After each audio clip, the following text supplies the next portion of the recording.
এই যে এত সুন্দর একটা তরকারি কালার দেখে নিয়েছেন, এইটা কি জানেন? ওলকপি দিয়ে মাছ, রুই মাছের ঝোল। তাই এই ওলকপি দিয়ে রুই মাছের ঝোল কেমন করে রান্না করছং সেটাই তোমাগুলো দেখায়। তা এই জন্য প্রথমে মুই মাছ আগত ভিজি নিম, মানে ফ্রিজ থেকে মাছ বের করে আমি ভিজালাম এই যে দেখো ওলকপিগুলো, এলে কিন্তু মেলা দিন হইল, মানে এক সপ্তাহ হইল মোর বা পানি থইছে, এলে আর রান্না করা হয়েছে না। কেমন করে রান্না করি নাকি সেটা মুইও জানং না, কারণ আমার এর আগত কোনোদিনও ওলকপি রান্না করি আজ প্রথম রান্না করিম।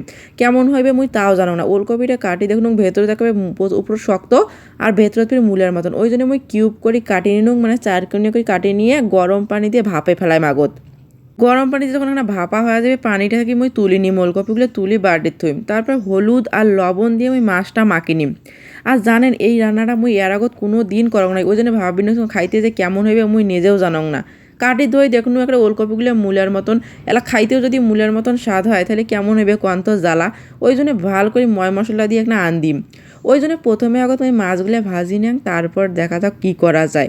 ওই জন্য মাছ মুই 2 পিস নিয়েছি আর সবগুলো পেডি, মানে বড় মাছের পেডিগুলো দিয়ে আজকে মুই রান্না করিম। পরে মাছগুলো যখন ভাজা হয়েছে তখন মাছগুলো মুই তুলি থুয়ে ওই কড়াইতে না পেঁয়াজ বাটা দিনুং, দিয়ে যখন পেঁয়াজ বাটাগুলো লাল হয়েছে তখন শুকনো মরিচ আর কয়টা কালো জিরা দিনুং। মানে প্রত্যেকটা মাছ যদি তরকারি বা তোমার যদি সবজি রান্না করেন কালো জিরা দিবেন, দেখবেন খাইতে কত পরিমাণ টেস্ট লাগে।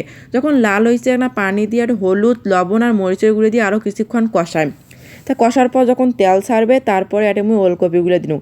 তা এই যে দেখো ওলকপিগুলো দিনুং না, দিয়ে আরও কিছুক্ষণ কষে নিম।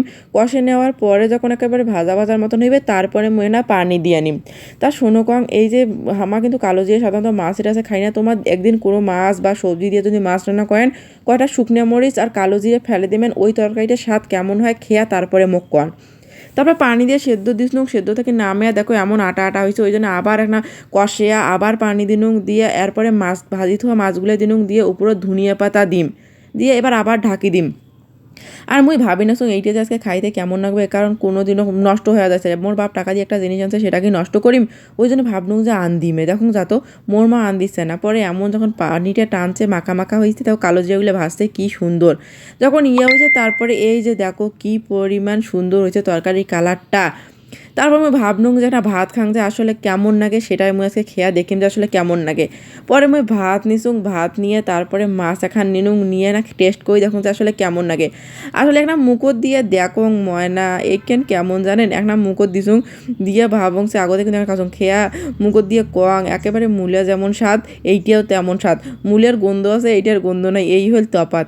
আর মূলের থেকে মিস্টেক না স্বাদ ভিন্ন, মূলে দিয়ে মাছ খাওয়া যে কথা, এই ওলকপি দিয়ে খাওয়াও সে কথা। মুই তো একেবারে আহাম্মক শেষ পর্যন্ত তার থাকি না মূলা যেমন কিন্তু অন্তন করে দিলে হলে। তা এই যে দেখো মুই খাওয়ানোর টেস্ট কিন্তু আসতে মজা হয়েছে খুব, কিন্তু ওর থেকে মূলের থেকে একটা স্বাদ একটা অন্য মতন। আজকে জীবনে প্রথমবার খানুম, মানে সব কিছুই খেয়া দেখা উচিত, টেস্ট করা উচিত যে আসলে কেমন লাগে।